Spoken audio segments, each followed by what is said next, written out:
monde. Donc, on est rendu à la section 7.2, l'effet de différents facteurs sur l'état d'équilibre. On se rappelle en section 7.1, donc on avait vu donc, les trois conditions nécessaires pour qu'un système soit à l'équilibre. Il faut avoir un système fermé. Donc, fermé, ça ne veut pas dire avoir un bouchon, mais rien ne sort, rien ne entre dans la réaction, ni les réactifs, ni les produits.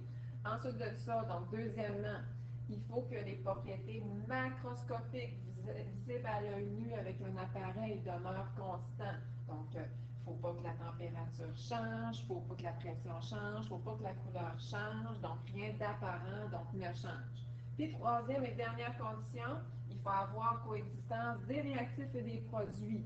Donc, à la fois, il faut que la réaction se fasse dans le sens direct et dans le sens inverse. Ça veut dire qu'il faut qu'au même rythme, les réactifs se transforment en produits et que les produits se transforment donc en réactifs. Maintenant, section 7.2, on va voir les facteurs qui influencent donc l'équilibre. Il faut les connaître par cœur, donc ces facteurs-là. À ne pas confondre avec les facteurs qui influent sur la vitesse. Ça se ressemble, mais c'est deux choses donc différentes. Un des facteurs, c'est la concentration, donc on va voir donc aujourd'hui. Deuxième facteur, c'est la température, donc gros T. Ensuite, la pression, et on fait attention, la pression, ça influe seulement donc, sur les gaz. Et on a un autre qui est donc le catalyseur, puis on va voir que ça va jouer un peu plus sur la durée de réaction. C'est un facteur qui influence l'équilibre, mais par le biais. Donc, ça va plus davantage influencer sur la vitesse. Pour vous expliquer, donc, tout dans le fond, donc, mes facteurs, il faut que je vous parle du principe de Le Chatelier. Le principe de Le Chatelier, c'est lui qui a inventé la loi du déplacement, donc, de l'équilibre. On l'appelle, donc, le principe de Le Chatelier, donc, maintenant, parce que c'est Henri-Louis Le Chatelier, donc, le chimiste qui a travaillé là-dessus des années, donc, 1800. Qu'est-ce qu'il nous a dit? Il nous a dit, si on tend à modifier les conditions d'un système en équilibre, donc un système qui est heureux, qui est en équilibre, que tout va bien, que la réaction directe soit au même rythme que la réaction donc inverse, bien, il va réagir ce système-là de façon à s'opposer donc en partie au changement qu'on lui impose. Puis des fois, là, en changeant un de ces quatre facteurs-là, ben on va perturber l'équilibre. Là, vous allez dire, perturber l'équilibre, ça c'est négatif, ça. Ben, ça peut être positif parce qu'on peut forcer la réaction à faire des réactifs ou bien à faire des produits. Fait qu'on peut jouer avec la réaction, on peut la forcer à faire qu'est-ce qu'on veut. Prenons comme exemple. Donc, admettons, lorsqu'on marche face au vent, là, on a un petit bonhomme, donc il marchait, ça allait super bien, donc il était debout, mais là arrive donc une grosse orage, puis il y a du vent. Là, ça n'a pas de bon sens, donc il va être poussé donc, par en arrière, donc il ne veut pas tomber, ça c'est bien certain. Qu'est-ce qu'il va faire pour contrer donc ce changement d'équilibre-là? Ben, il va se mettre en nouvelle position. Il va se cambrer par en avant, il va refaire donc un nouvel équilibre.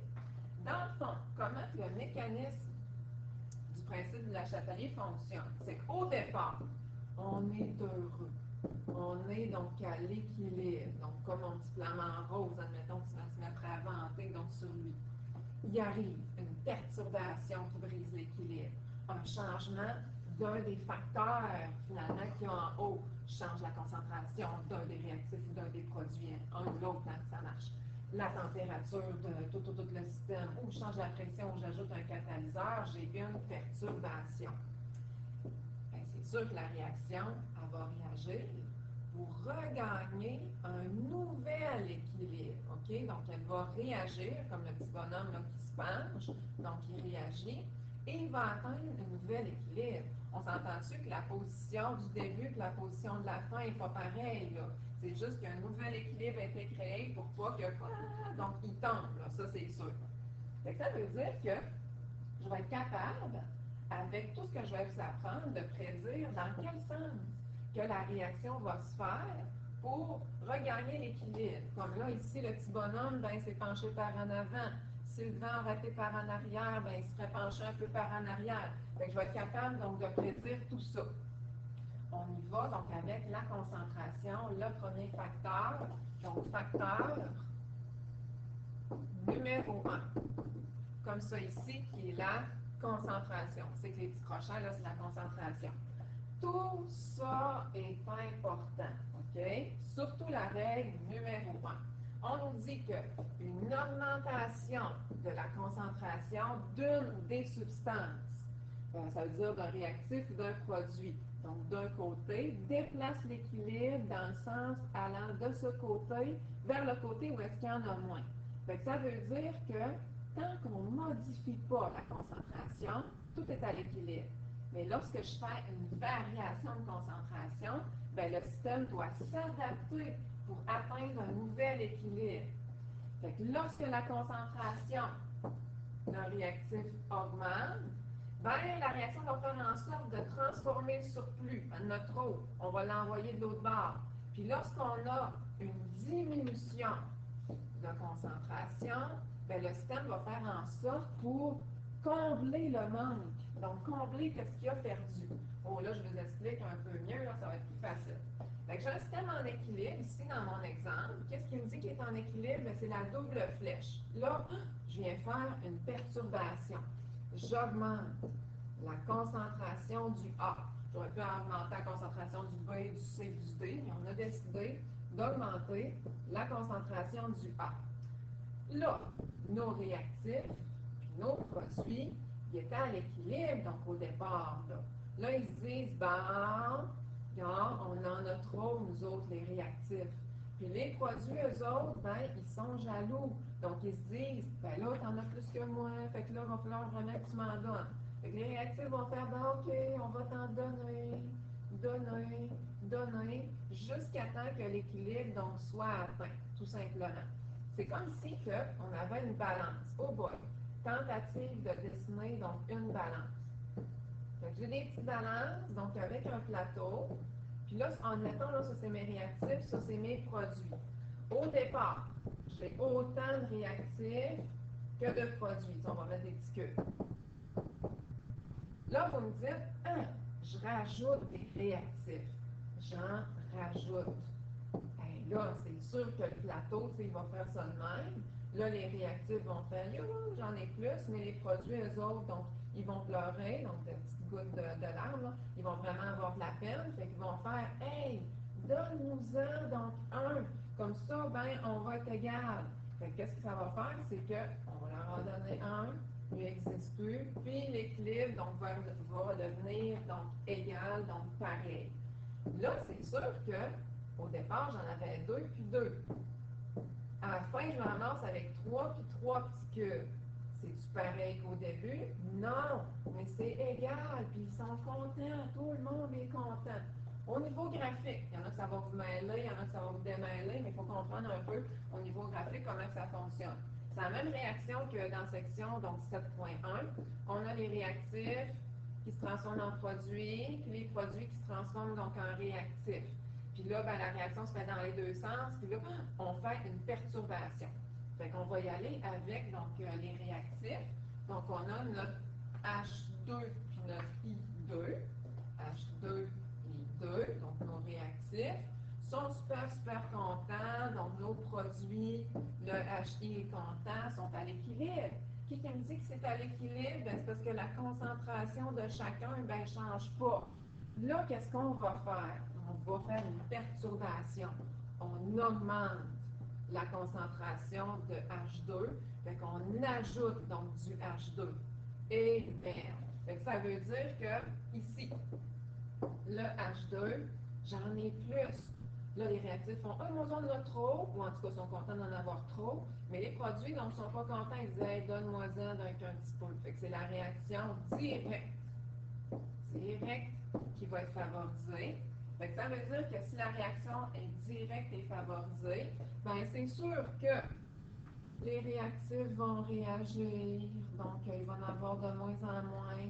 Les produits, bien, ils vont en avoir de plus en plus. Puis ça va faire ça, donc jusqu'à temps les deux, ben, les trois, ben, les réactifs, quand je parle des deux, c'est les réactifs et les produits, là. Donc, que tout le monde soit content, que la concentration donc, de chacun reste constante, ce qui fait en sorte que ben, tout le monde est content, l'équilibre est atteint. Est-ce qu'on a le même équilibre qu'avant? Ben non, regardez, au départ, j'étais là, je suis rendu là. Au départ, j'étais là, je suis rendu là. Au départ, j'étais là, j'étais rendu là. Donc, j'ai pas le même équilibre, mais j'ai un nouvel équilibre et tout le monde donc, est content. Je ne sais pas si vous avez vu. Donc, lui que j'ai ajouté, j'ai fait un ajout, le H2, ben, j'en ai un petit peu plus qu'avant.